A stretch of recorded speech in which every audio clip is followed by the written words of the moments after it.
इस वीडियो में अब हम ये डिस्कस करने जा रहे हैं कि एनपीओ क्या है। एनपीओ बोले तो नॉट फॉर प्रॉफिट ऑर्गेनाइजेशन। तो इस वीडियो में सबसे पहले हम इस टॉपिक का मीनिंग डिस्कस करेंगे, देन हम इसके फीचर्स, देन हम ये देखेंगे कि NPO and profit earning organisations इन दोनों में क्या डिफरेंस है। फिर हम ये स्टडी करेंगे कि एनपीओ कौन कौन सी फाइनेंशियल स्टेटमेंट्स को मेंटेन करती हैं। तो आइए सबसे पहले अब हम मीनिंग स्टडी कर लेते हैं। देखिए, काफी सारी ऑर्गेनाइजेशंस आपने ऐसी देखी होंगी जो सेवा का काम करती हैं, बोले तो सर्विस, लोगों की भलाई के लिए, सोशल वेलफेयर के लिए। उनका टारगेट प्रॉफिट कमाना नहीं होता। तो जो भी ऐसी ऑर्गेनाइजेशंस हैं जिनका टारगेट प्रॉफिट कमाना नहीं होता, हम उन्हीं ऑर्गेनाइजेशंस को क्या बोलते हैं? Not for profit organisations. क्या बोलते हैं? Not for profit organisations. क्योंकि इन ऑर्गेनाइजेशंस का टारगेट बस एक ही होता है, लोगों की भलाई करना, सेवा का काम करना, लोगों के जीवन में सुधार लेकर आना। तो डेफिनेटली ये ऑर्गेनाइजेशंस क्या करती हैं? क्लब्स चला सकती हैं, चैरिटेबल हॉस्पिटल चला सकती हैं, फ्री में लाइब्रेरी की सर्विसेज दे सकती हैं, स्कूल्स की सर्विसेज दे सकती हैं, चैरिटेबल इंस्टीट्यूशंस भी चला सकती हैं। मान लीजिए मैं आपको एक स्कूल का एग्जांपल देता हूं। हमने एक स्कूल बना लिया, हालांकि स्कूल के अंदर हमको पता है कि फीसेस बहुत ज्यादा होती हैं, पर फिर भी हमने क्या किया? या तो उस स्कूल को हमने फ्री चला दिया, मतलब हम अपने टीचर्स को तो सैलरी पे करेंगे, वो टीचर्स की सैलरी कहां से आएगी? जो हमारे स्कूल को चलाने वाले मेंबर्स हैं, उन मेंबर्स का डोनेशन हम इकट्ठा करेंगे और उसमें से हम अपने टीचर्स की सैलरी पे करेंगे। पर हम अपने बच्चों को, स्कूल में आने वाले हर एक बच्चे को, गरीब बच्चों को मान लो हम फ्री में पढ़ाएंगे, तो ये चैरिटेबल स्कूल हो सकता है।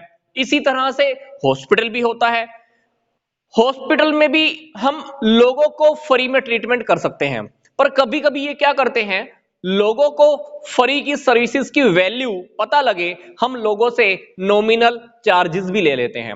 हालांकि ये बात हमको पता है कि स्कूल के अंदर फीसिस 1000 रुपए 2000 हो सकती हैं, पर फिर भी मान लो हमने हर बच्चे की फीस नॉमिनल सी रख ली कि भाई तुम लोग 200 रुपए महीना पे कर देना। क्योंकि आज के टाइम में क्या है, किसी को भी फ्री में पचता नहीं है, या किसी को फ्री की वैल्यू पता नहीं है, तो हम क्या कर सकते हैं? नॉमिनल चार्ज ले सकते हैं। तो ये ट्रस्ट, ये ऑर्गेनाइजेशंस ऐसा भी करती हैं, या तो फुली फ्री में सर्विसेज दे सकती हैं या नॉमिनल चार्जेस भी ले सकती हैं।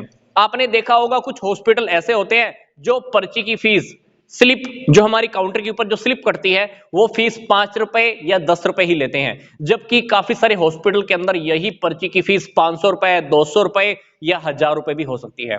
तो जो भी हॉस्पिटल स्लिप की फीस आपसे 5 रुपए या 10 रुपए ले रहे हैं, तो आप समझ जाना कि वो चैरिटेबल हॉस्पिटल्स हैं। तो इनका मेन टारगेट क्या होता है? सर्विस करना, लोगों की भलाई के लिए काम करना, लोगों की सेवा करना, समाज का उत्थान करना। अब बात यही आ रही है कि ये इन लोगों के पास पैसा कहां से आता है। ये लोग डिपेंड करते हैं मेंबरशिप सब्सक्रिप्शन के ऊपर, मेंबर्स की सब्सक्रिप्शन के ऊपर।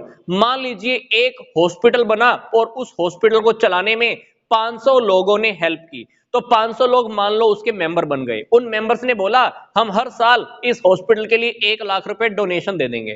तो आप ऐसा समझ लीजिए कि उन्होंने एक सब्सक्रिप्शन फिक्स कर दिया है, मेंबरशिप फीस फिक्स हो गई है कि हम पूरा जीवन क्या करेंगे, हर साल 1-1 लाख रुपए देंगे। या ऐसा भी हो सकता है हम स्टार्टिंग में भाई हमसे 10-10 लाख रुपए ले लो, ये हॉस्पिटल अब चला लो। तो इस प्रकार की ऑर्गेनाइजेशंस के ऊपर पैसा कहां से लगता है? या तो मेंबर्स लगाते हैं, या कुछ लोगों से डोनेशन भी इकट्ठा हो जाता है, या गवर्नमेंट ग्रांट भी दे देती है, जो पैसा हमको रिटर्न नहीं करना होता। तो डेफिनेटली इनके पास कोई ना कोई इनकम का सोर्स होता ही है। और कभी कभी तो ऐसा भी होता है, ये कुछ बिजनेस भी करती हैं, ट्रेडिंग एक्टिविटीज भी करती हैं, पर टारगेट क्या होता है? जो प्रॉफिट आएगा वो हम लोगों के ऊपर खर्च कर देंगे। ये ट्रेडिंग एक्टिविटी जो भी करते हैं खुद के प्रॉफिट के लिए नहीं करते, खुद के बेनिफिट के लिए नहीं करते। ये जो प्रॉफिट होता है मेंबर्स के बीच में डिवाइड नहीं होता।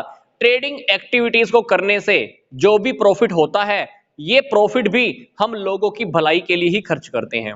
तो इनकी इनकम का सोर्स मेंबरशिप से आया हुआ पैसा हो सकता है, डोनेशन हो सकता है, गवर्नमेंट से आई ग्रांट हो सकती है, या ट्रेडिंग एक्टिविटीज को करने से जो भी प्रॉफिट हुआ वो भी हो सकता है।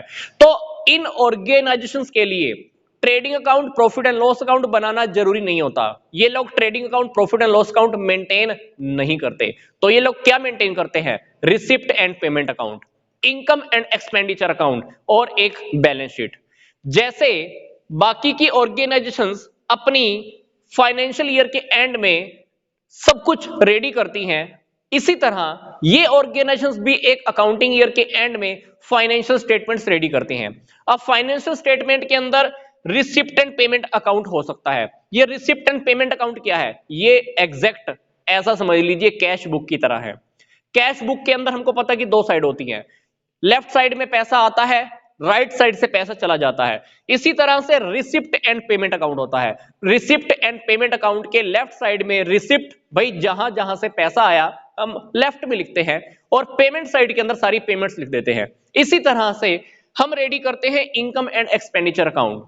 इनकम एंड एक्सपेंडिचर अकाउंट का फॉर्मेट आप ऐसा समझ लीजिए प्रॉफिट एंड लॉस अकाउंट की तरह ही होता है।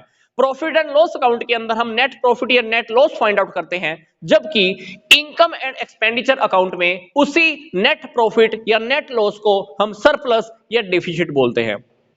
क्या वर्ड यूज करते हैं? सरप्लस या डेफिसिट, आधिक्य या कमी। फिर ये वैसे ही बैलेंस शीट यूज करती हैं। बैलेंस शीट के अंदर ये कैपिटल वर्ड यूज नहीं करती, कैपिटल फंड वर्ड यूज करती हैं, कैपिटल फंड।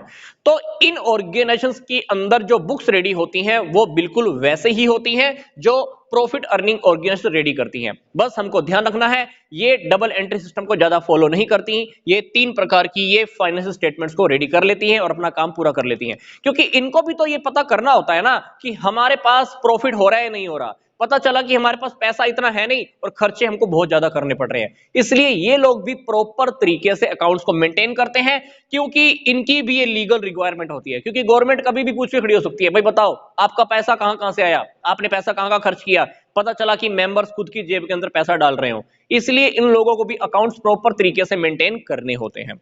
अब बात करते हैं कि इस प्रकार की ऑर्गेनाइजेशंस की क्या फीचर्स हैं। फीचर्स में सबसे पहला पॉइंट हमारा वही आ रहा है कि जो इनका जो मेन टारगेट होता है वो होता है सर्विस।